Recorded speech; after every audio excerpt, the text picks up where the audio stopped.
Good afternoon, I'm Bob Friedman. Does everyone have a folder? We need a folder? Okay. In the folder are everything that's going to be on the PowerPoint presentation there, and a seminar evaluation. If you would complete those and hand those in at the end, I would appreciate that. Also, so I don't forget to mention it, I usually do forget to mention it, but I have information on one of my favorite charities, and that's Hearts and Hands. Does anyone here know about Hearts and Hands? Okay. Hearts and Hands is a wonderful organization. They have a long list of people who need assistance, especially with transportation. If you want to volunteer, there's mileage reimbursement. There's no commitment. You can do it once a year if you want, or once a week, however you want to do it. And Hearts and Hands originated here in rural areas like Akron and Wales, and it's expanded across Erie County and into Niagara County, primarily giving transportation to people for grocery shopping and doctor's appointments.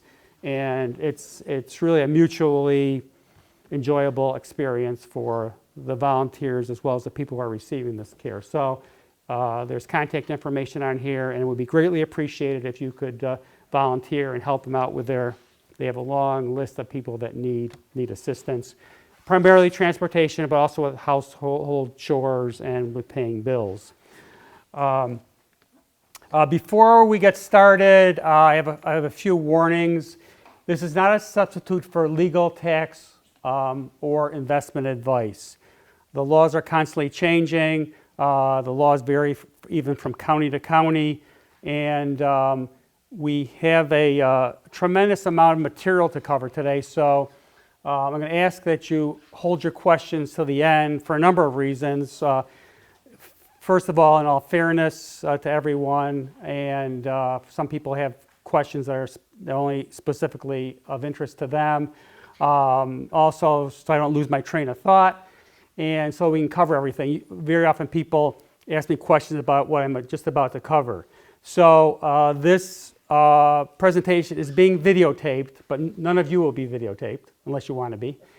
And so this will be available on our website probably in the next couple days in case you missed anything, as well as this PowerPoint presentation. Also on our website we have free guides on Medicaid and a great number of resources for further information. Also, the newsletters that we have in your packets, that contains a lot of the information we're going to be talking about as far as the Medicaid requirements. And if you do complete the evaluation and you'd like a free Medicaid or estate planning consultation, just notate that on the bottom, and we'll give you a call to set up a free consultation for Medicaid planning or estate planning. How many people here want to go to a nursing home? Got one person here, okay. And probably everyone in this room knows someone that has been in a nursing home, correct? Just a few things. So basically, people say, I'll never let my mother go into a nursing home, that I'll always be able to take care of her. But things change. Things go downhill very quickly, as you know. You break your hip, you have to go into rehab, and you may never be able to come back home. So the big picture is, before we even get started about planning for Medicaid and so forth, is that if you are in a hospital and you need to go for rehab, you and your family are going to have a very short period of time to find a nursing home. And if you've made gifts in the past 5 years, or if you have less than $100,000, it's going to be very difficult to find a nursing home. They may send you 50 miles away down to Gowanda or something. So that's something you have to keep in mind about making these gifts that we're going to be talking about and planning for Medicaid, is that you may have a very tough time finding a nursing home that's going to take you. But the only nursing home that I can really recommend would be Brothers of Mercy, and we're fortunate to have that here in our community. Even the 5-star nursing homes are very bad. So just something to keep in mind, that if you want to have a choice beyond everything that I'm telling you here about Medicaid planning and giving gifts to your children and everything, if you want to be able to get into a good nursing home, they won't even take you for rehab if you've made gifts, because they don't want to get stuck with you as a Medicaid patient, which we'll talk about the difference between that. So It's something to keep in mind. And so if you give everything away and you have no cash and you get disqualified from Medicaid, you may not have money for any sort of care. And this will be true of assisted living and in-home care. So it's just something to keep in mind. But each case is different. That's why you need to get advice from an attorney and not take advice from social workers or what your neighbor said about what they did to get on Medicaid. There's all sorts of exceptions. We're going to be talking about, we're covering a tremendous amount of material as far as there's various exceptions to the Medicaid laws. But if you do need nursing home care or assisted living or in-home care, how are you going to pay for that? Are you going to pay for it? Do you have the income from your pension, Social Security? Do you have investment income to pay for it? You're going to have to sell your house or get a reverse mortgage. Do you have long-term care insurance? Medicare, not Medicaid. Medicare will just pay for the first 20 days. And then and there's information on what the coverage is in the newsletter. And then there's a copay for the next 80 days. VA pension, you if you and your spouse served during wartime, you might be entitled to aid and assistance pension. And if you don't have any of these resources, then the last resort is Medicaid, and that is you have to be impoverished to qualify for Medicaid. So we're talking about Medicaid to be qualified for Medicaid. So as I said, does anyone know how much it costs per day to be in a nursing home now? Yeah, well, it's about $500 a day. So it's probably even more than that, about $15,000 a month. So that's what the private pay. But as you may have been reading in newspapers, the nursing homes are pushing for higher reimbursement for Medicaid because they only get paid about $250 a day. So they're not supposed to be discriminating against Medicaid patients, but what they'll say is they don't have beds available. That's the code word, that they don't really want you because they don't want to end up with Medicaid. So they'll say they don't have beds available. So what I'm not going to be telling you today is about hiding assets or lying on your Medicaid applications. Those can be criminal offenses or can cause lawsuits against you. And we see both you as well as we'll talk about powers of attorney, but your powers of attorney can also be sued for lying on the nursing home applications or Medicaid applications or not making your assets available. So we'll talk more about powers of attorney.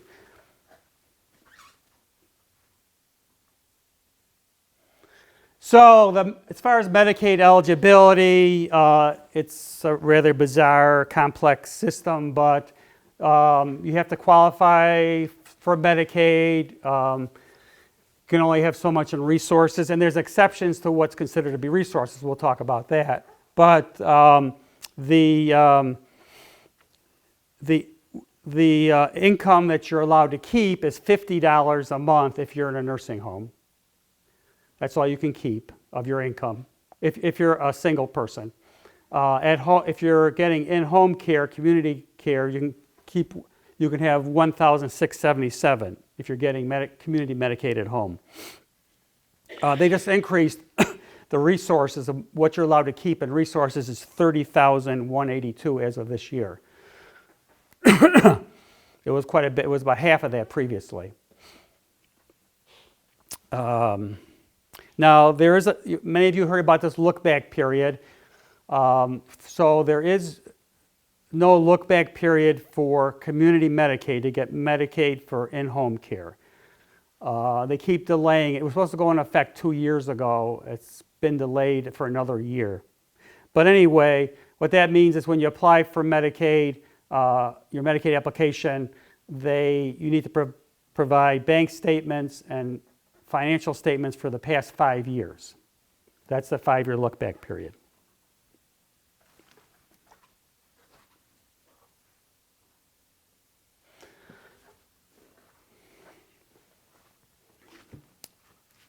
So there is a If you do transfer assets, you give away assets, either give away money, or if you give away real estate or property for less than its market value. So you say, well, I'll give my house to my daughter for $1. That is considered a gift. You're not selling it to her for its full value. So if the house is worth $300,000 and you sell it to her for $100,000, it's still going to be considered a gift of $200,000.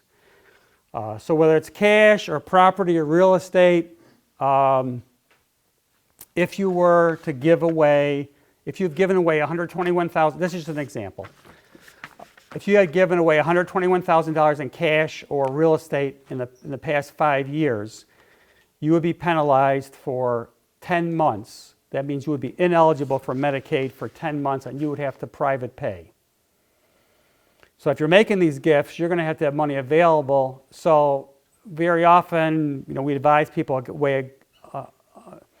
against giving everything away because they may be penalized if they do need nursing home care. If you make a gift of $121,000 in cash or real estate today and you need nursing home care within the next 5 years, you will have to private pay for 10 months. And do you have money to pay for 10 months of nursing home care is $150,000.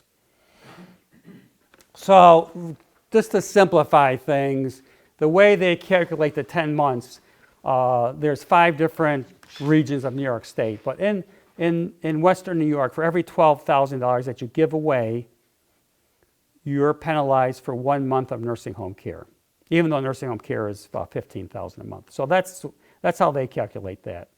So again, for every $12,000 that you give away and you're applying for Medicaid in 2023, those numbers change every year, you will be a penalty of 10 months.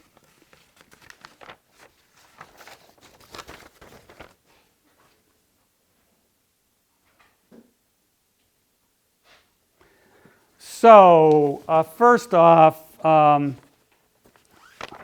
that's just a presumption. If you give away assets or money, that you can't give away assets for the purpose of qualifying for Medicaid.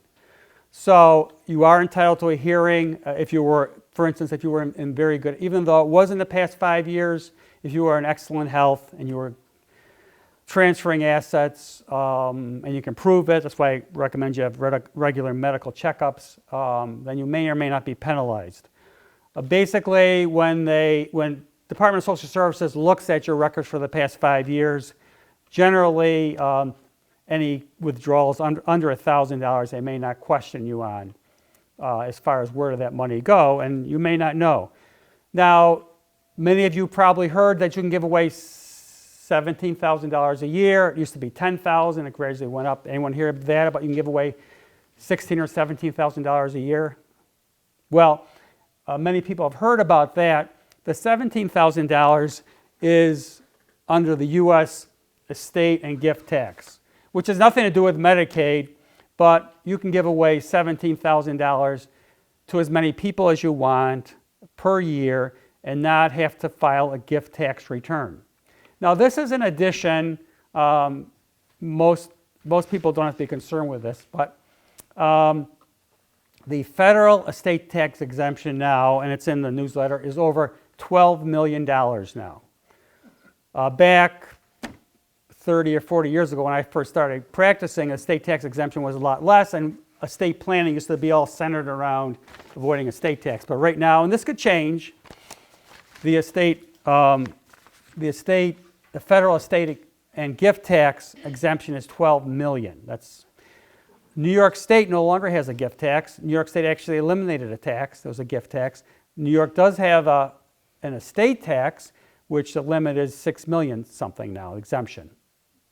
So estate taxes are not a consideration in estate planning for most people. But anyway, that's what if you ever heard of the 17,000.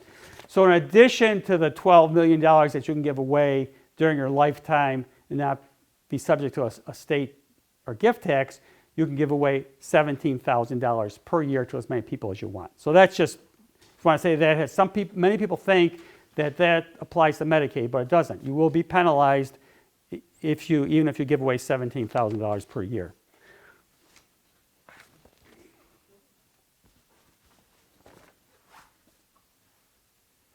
Also, as far as whether it's a gift is being made to qualify for Medicaid, they also look at to past patterns. If you normally make gifts to your grandchildren on birthdays or giving gifts at weddings and so forth, you may be able to contest that as being assets transfer for the purpose of qualifying for Medicaid. So possibly not all gifts made within the past 5 years would disqualify you, and you would be entitled to a hearing to contest that.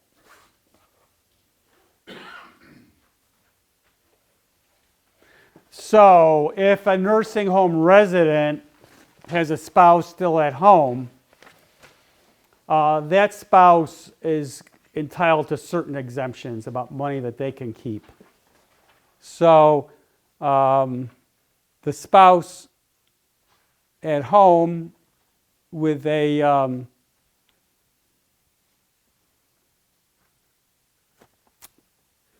can keep $148,620. If someone's receiving in-home care, their spouse can only keep $29,000. For income, now this is combined income of you and your spouse. The spouse at home can keep $37,515 if your spouse is in a nursing home, or if you're getting in-home care, the spouse can keep $21,006, the well spouse. That's the minimum. They may be able to keep an additional 75% of their income. So if you have a husband or wife that goes into a nursing home and you have excess resources of over $148,000, you can refuse to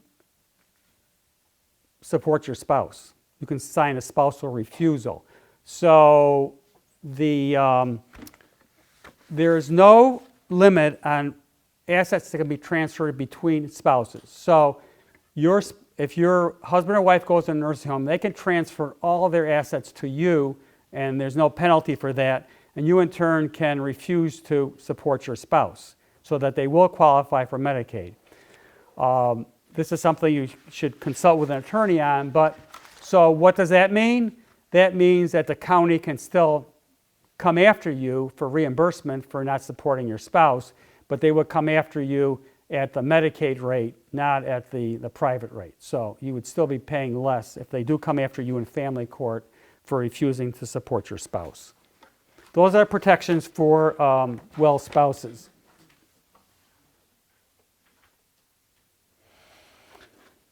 So another thing, if your husband or wife goes in a nursing home, you may want to update your will, because if you have a typical will, you're leaving everything to your husband or your wife, and you don't want to do that because something could happen to you. We can't predict what's going to happen. We have to plan out to see whether the well spouse at home may pass away first, and everything would go to the husband or wife that's a resident in a nursing home. You don't want that to happen, because then all the money will go to the nursing home for their care or go to Medicaid reimbursement, and your children will not be provided for. So you can revise your will to disinherit, you should revise your will to disinherit your spouse. So what's the outcome of that? If you do disinherit your spouse has what's known as a right of election, which means that if you pass away before your spouse that's in the nursing home, the county will exercise this right of election. The right of election is that even if you disinherit your spouse can seek the minimum of $50,000 of your estate up to 1/3 of your estate. So what will happen is that if you disinherit your spouse and you die before your spouse who's in the resident nursing home, the county will exercise this right of election, what's known as a right of election, but the most they can get from your estate would only be 1/3, not your entire estate. So you go forward and disinherit your spouse, and then the most that the county can recoup is 1/3. So, and that's what's in your estate. Now, there is no Medicaid recovery against non-probate assets, and I'm presenting an entire seminar on non-probate assets. I'm presenting it here in June, and I'm also presenting it the West Seneca Senior Center, the Grand Island Senior Center, and the Orchard Park Senior Center. So this is a concept that we have to explain to people every day. There are many assets, and sometimes all of people's assets do not go through the probate process, and the will has no control over their assets whatsoever. So the will basically, just to give you a brief overview over the, your will only cover assets that are in your name alone. There are many assets that pass outside the whole probate process and go directly to the beneficiaries and would avoid Medicaid recovery. And this is something that we all discuss with clients about preserving their assets. Life insurance, if you have specific beneficiaries in your life insurance policy, goes directly to those beneficiaries, but make sure you update your beneficiaries, because we have people that name their mother in the 50s as their beneficiary and she's passed away. And if your beneficiaries have passed away, it gets payable to your estate. IRAs, those get paid to your beneficiaries, rolled over into their own IRAs to delay paying taxes. Annuities, we'll talk about the various types of bank accounts that avoid probate. One automobile up to $25,000 can be transferred without probate through the DMV. Living trusts, we'll talk about those. Your investment accounts, your mutual funds accounts, those can be transferred on death. There's pros and cons to avoiding the probate process and making sure your wishes are met. So those are types of things that we'll talk about in the 15 ways to avoid probate presentation. But something to think about in relation to Medicaid planning. Okay, so if there's one thing you take away from this seminar, if there's one thing, put a big star, highlight, and so forth, is that you need to have a power of attorney with gifting powers in it. So even if you never do any Medicaid planning, this can be, if it has gifting powers in it, can be a tremendous tool to preserve your assets. So what is a power of attorney? You can appoint someone or multiple people to act on your behalf for some or all financial matters. Most people give their agents authority to take care of all of their financial matters. You can just limit it to real estate or banking, whatever you want. It can be either immediate, goes into effect as soon as you and your agent sign it, or it could be springing, which we don't generally recommend that, but a springing power of attorney doesn't go into effect until a doctor signs a certification that you're incapacitated. So it's cumbersome. It can cause issues. Some paranoid people use springing powers of attorney. But if you don't trust your agent, you shouldn't be appointing them in the first place. So anyway, we do springing powers of attorney maybe 1% of the time, but the powers of attorney are only valid during your lifetime. And there's been revisions over the years. Originally, the powers of attorney were 1 page, and they limited gifts to $10,000, which does you no good for a Medicaid planning, emergency Medicaid planning.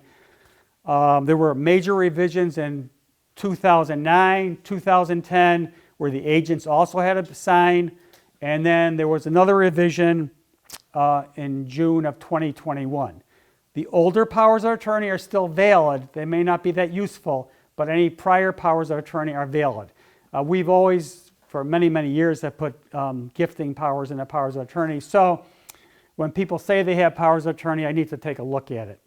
So this is something that you need to do, this emergency Medicaid planning, which is beyond all these other rules. We'll talk about it later on, about emergency Medicaid planning. Even though if you're in a nursing home and you've never done any planning at all, If you do have a power of attorney with the proper gifting powers, that gifts can be made even though you're already in a nursing home. If you don't have a power of attorney with gifting powers, and sometimes we have to have what's called mental hygiene law, Article 81 guardians appointed to do that gifting.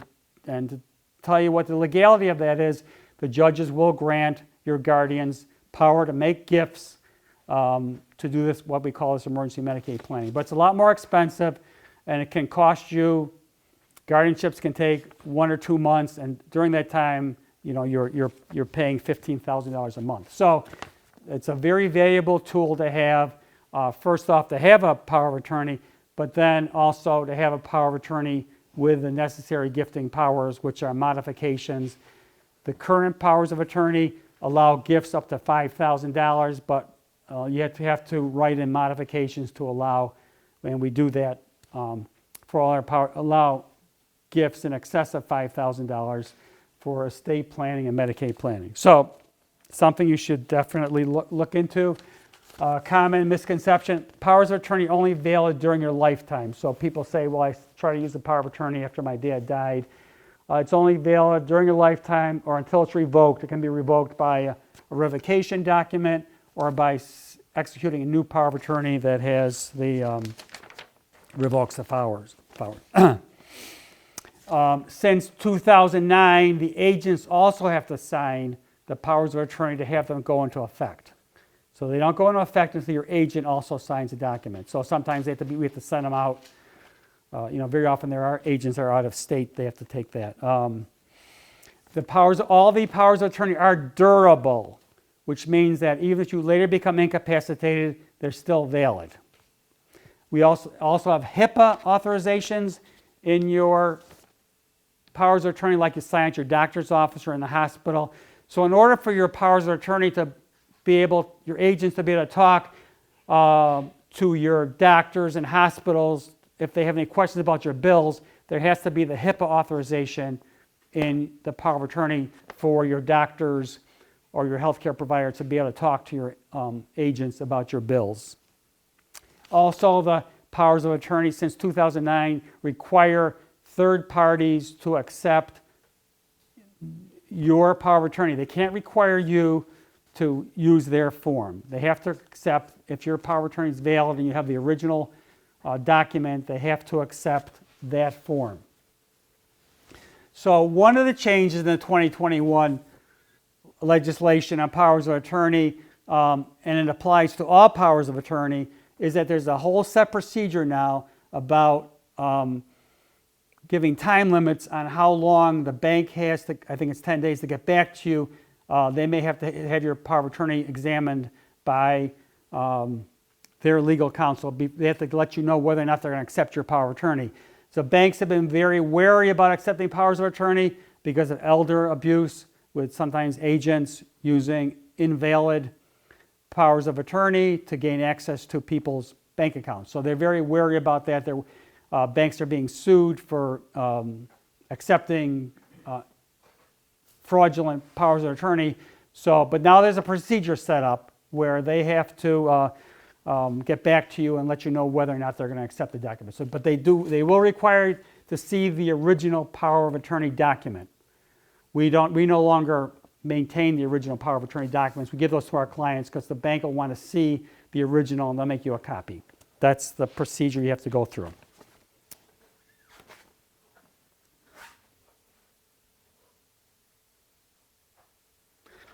How many people here have long-term care insurance? 1, 2, okay. So it's something I do recommend. Get it while you're healthy. We don't know what the future holds as far as the requirements for Medicaid. They're going to be tightening up more and more on requirements for getting Medicaid, so you may have to use long-term care insurance. Most of your county tax dollars in Erie County go to Medicaid, and Social Services in Genesee County. Mostly all the county taxes go to Medicaid, and it's quite a crisis for the counties. And long-term care insurance does cover in-home care, assisted living. So, I mean, as far as getting in-home care, I mean, that's difficult to get, but if you have long-term care insurance, that will cover that. And assisted living, some assisted living is covered by Medicaid, some is not, but long-term care insurance will cover all those. There's traditional plans, there's hybrid plans with life insurance. If you have a New York partnership plan, with a New York partnership plan, if you have one of those, if you're there when the benefits run out after 3 years, you will qualify for Medicaid regardless of how much you have in assets.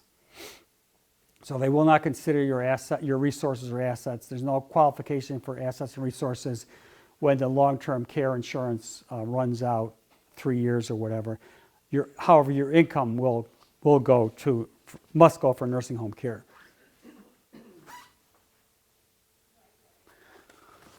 Has anyone transferred their home to their children with a life estate deed? Okay. So this is an example.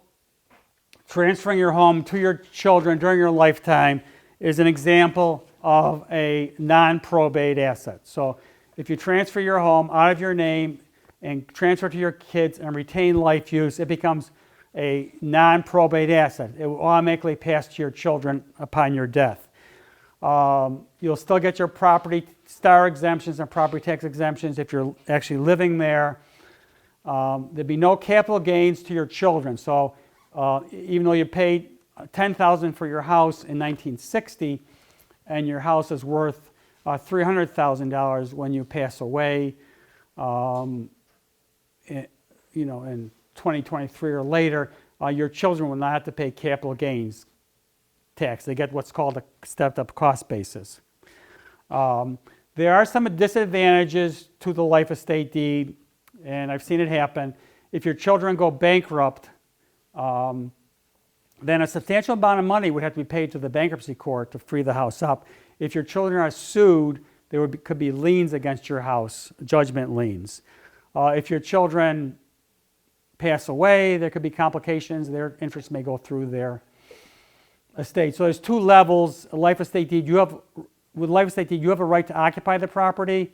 You're responsible for paying the taxes, and your children don't receive use of the property until you pass away. Another disadvantage of the life estate deed, if you decide to sell the house, then you have to start all over again with a 5-year look-back period. There is no Medicaid recovery against your home if you have a life estate deed. It's a non-probate asset. For 11 months, back a few years ago, there was recovery against non-probate assets, but that was repealed. So there's numerous disadvantages to the life estate deed. We're going to talk about how most people now are putting their homes into an irrevocable living trust instead. Avoid all these disadvantages of a life estate deed. So the people that do put the house in a life estate deed, usually if they have numerous children, they will transfer the house to the child least likely to go bankrupt or be sued. And then that child signs an agreement to share the sale proceeds when the house is eventually sold. So another variation, which is rarely used because the numbers just don't work out, is that you don't transfer your house to your children. You sell your house and you buy a house with your children, keeping life use, or you give money to your kids to put into their house to add on an addition. You get life use. That usually doesn't work out with the numbers in order as far as turning around the numbers on that. But it is an option to explore. So there's certain protections for your primary residence. If you're single, they just raised, and you can have up to $1 million equity exemption in your house, which means the value of your house less the mortgage, and you'll still qualify for Medicaid. That's if you intend on returning home. So if you're in a nursing home for less than 6 months, there's an intention that you're going to return home, so you would qualify for Medicaid, even though even though you have a home with an exemption of equity of up to $1 million. Once you're in a facility for more than 6 months, then you will lose that exemption because it's presumed that you're not returning home. But your spouse can you can transfer the house, and that's the important thing about the power of attorney, is that your spouse, you can transfer the if you're a nursing home resident, you can transfer the house into your spouse's name alone, and that house will not be considered a resource. It's not considered in that your spouse's resources of $148,000 or your resources of $30,000. That's the important thing about having a power of attorney, proper power of attorney, is making these transfers to people to make the asset exempt by transferring your house to the resident transfers the house to his or her spouse. And the spouse in turn can do some protections for the house. Also, there's unlimited, you can make unlimited transfers. If you have a minor, disabled, or blind children, the house could be transferred to them into trust. And there's no penalty for that. If you have a brother or sister that's living with you but is not on the deed, bless you, and they've been living with you, sharing expenses for the past year, you can transfer the house to your sibling. And there again, there's no look back or there's no penalty for that. There again, if you're mentally or physically not able to sign a deed, then that's where a power of attorney again comes in as very helpful. Your agent could transfer the house to your brother or your sister, and there's no penalty for that, and the house will be safe. Another exemption, which is somewhat common, is that your caregiver child's been residing with you for the past 2 years. Usually they've been residing there for the past 60 years. They never left home. But you can transfer, the house can be transferred to the caregiver child, and there's no penalty for that. If you have the wherewithal to do that, if you have the proper power of attorney or whatever.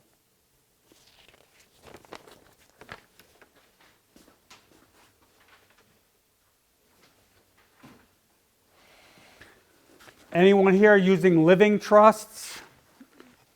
So living trusts are also known as inter vivos trusts.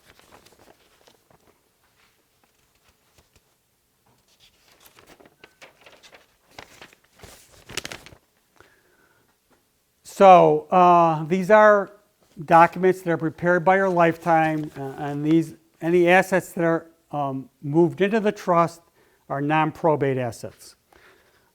So people, first of all, either revocable or irrevocable avoids the probate process. So your trust agreement says that it's going to be overseen by these trustees, and who can use the real estate if there's real estate, who gets the income, and can make withdrawals from the accounts during your lifetime, and then who receives everything upon your death without having to go through the courts and going through your will.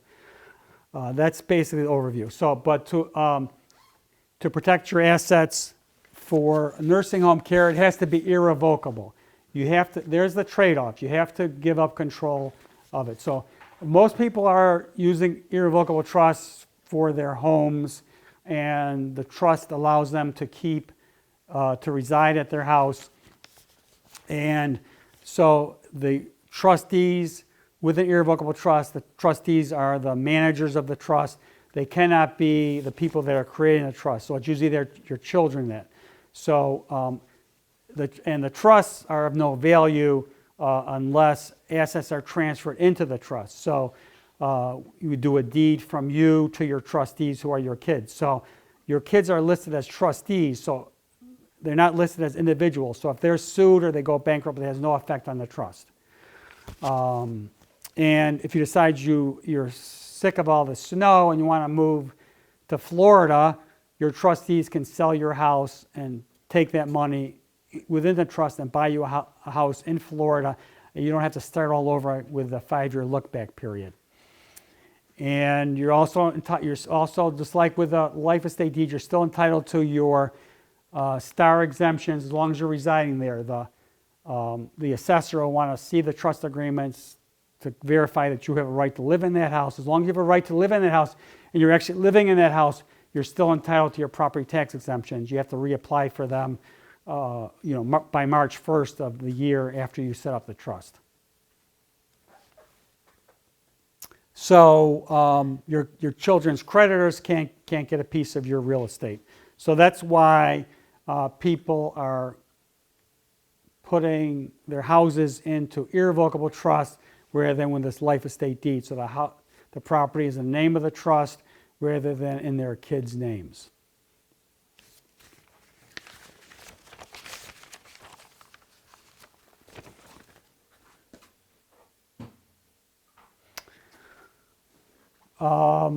Other assets that are not considered as your resources, the $30,000 in resources if you're single, you can set up a prepaid funeral account. You do that with your funeral director. I wish I could say the money's safe, but it usually is. There's been some funeral directors who have made off with the money and face criminal charges for that. But this is something, if you go to a reputable funeral director, they set up this, it's set up in a trust. You set up your prepay and it makes it easier on your family and so forth. Your IRAs, those are not considered, like I said, there's exceptions. Your IRAs are not considered as your resources at $30,000. The distributions will be, but your IRAs, if they're what's called, you have to check with your institution, if they're being annuitized, which means being distributed based on your life expectancy, then the IRAs themselves are not going to be considered as your resources for qualifying for Medicaid. So you could have, some people have $500,000 in IRAs and you will still qualify for Medicaid.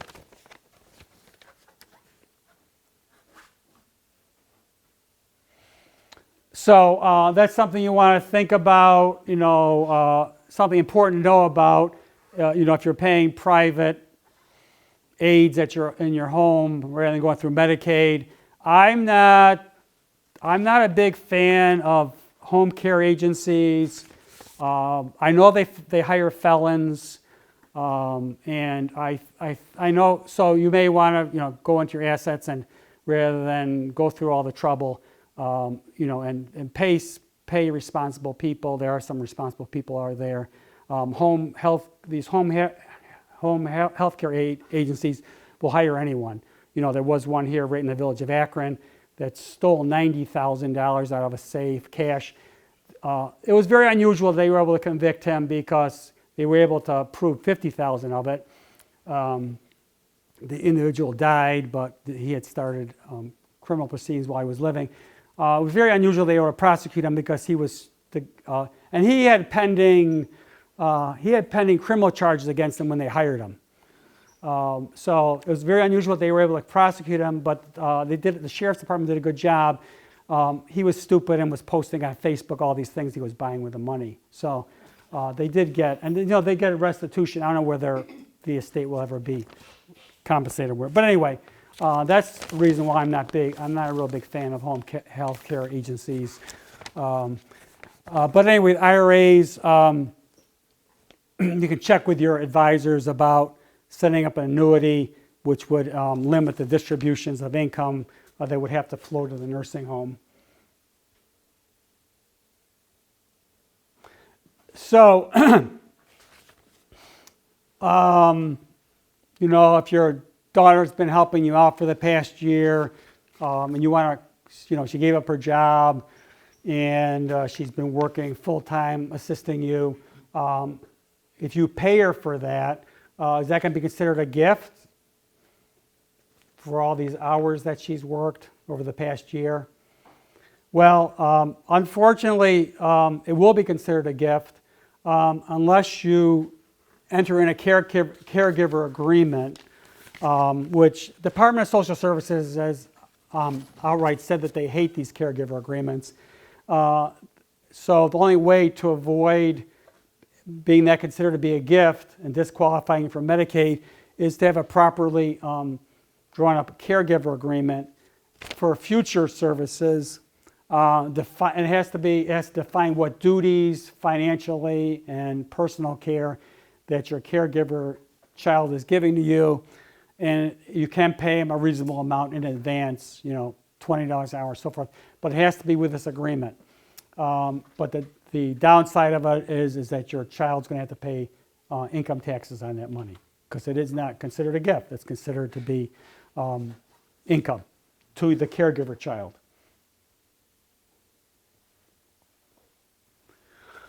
Something to keep in mind, transfers to disabled children, there's no penalty for that. You can give as much as you want, and it's not considered a gift.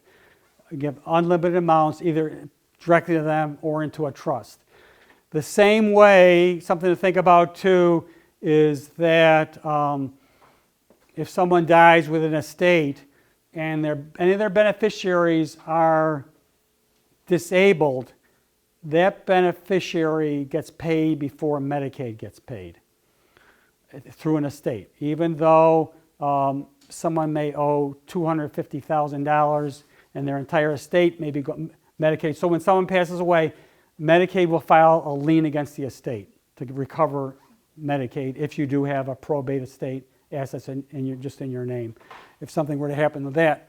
But there is an exemption, and also there's some exemptions for hardship situations where if you have your children living in your house and the house is of modest value, it's something to look into, that there may be limits on what Medicaid can recover as far as obtaining the house.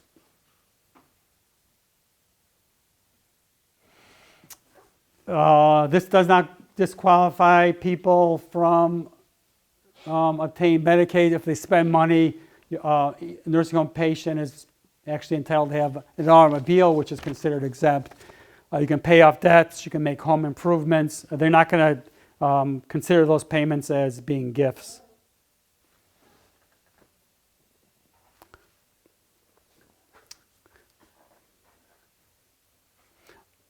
Okay, so emergency Medicaid planning with promissory notes. So this is for a person who's never done any Medicaid planning and is in a nursing home. There is a technique which, as I said, is recognized by the courts, recognized by Department of Social Services, in which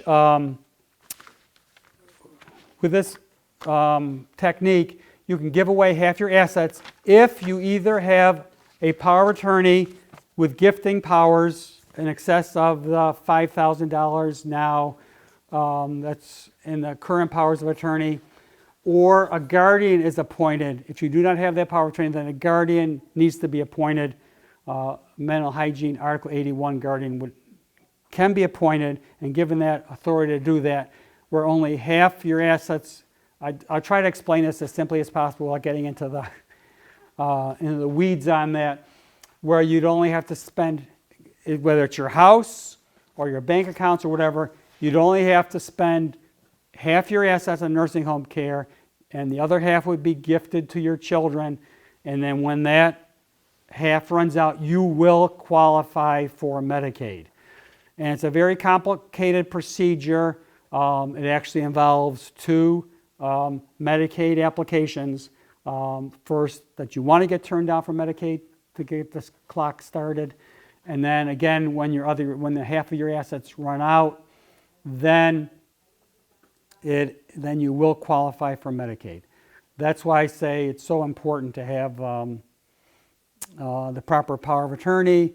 And many people, because of the clients that come to us that may possibly be needing care within the next 5 years, it may be too late, to make gifts at this point. But this is an exception to all the other exceptions that gifts can be made when someone's in a nursing home. So if someone's in poor health and they think they may need some sort of care within the next 5 years, it may be too late to make gifts, but at least they should be doing a power of attorney with gifting powers so that their agents can make these gifts. This is someone that's already in a nursing home, and this process starts. This emergency Medicaid plan with promissory notes starts when they are in the nursing home, and time is the essence. You want to be able to gift as much as possible before that $15,000 a month starts depleting your assets.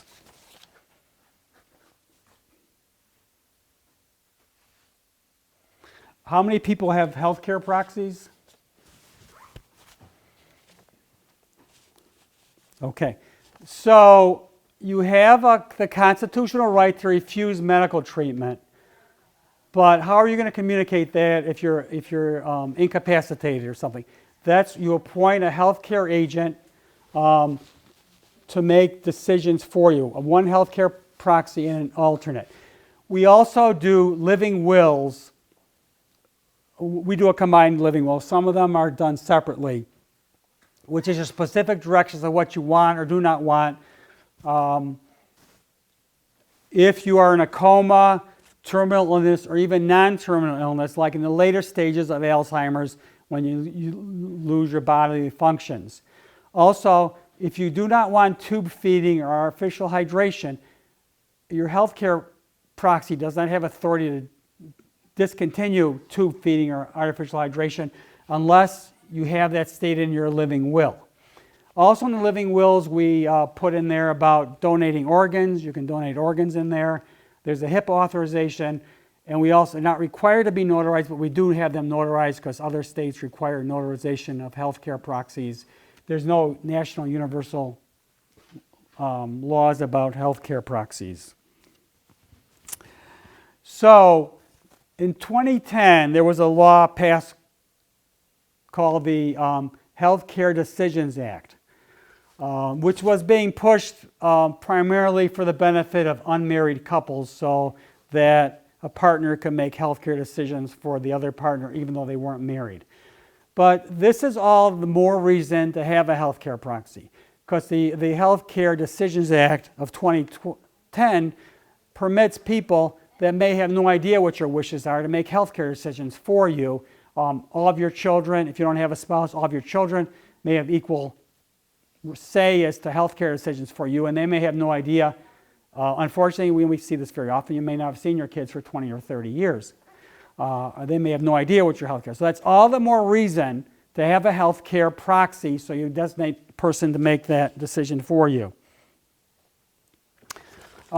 Just one other thing you need to know about. So your healthcare proxy and your living will is only valid in nursing home settings or in a hospital. So when EMTs come to your home, they have to revive you. So the only way, if you don't want to be revived, if you're home, if you're getting hospice care at home, if you do not want to be revived, then you have to have a medical order for life-sustaining treatment or a physician's order for life-sustaining treatment. And you can do this at any time. You can do this when you see your doctor. It specifically states what you do or do not want. It's more detailed in your living will and your healthcare proxy. So very often, if you have this medical order of life-sustaining treatment and you're under hospice care and you don't want to be, if you don't want your heartbeat revived or your breathing revived, then you have then the EMTs will honor your wishes if it's signed by a doctor. Same thing with DNRs. Your DNR is something that's signed by your doctor for a medical procedure if you do not want to be revived. You want your heartbeat or your breathing revived, then your healthcare proxy can request that the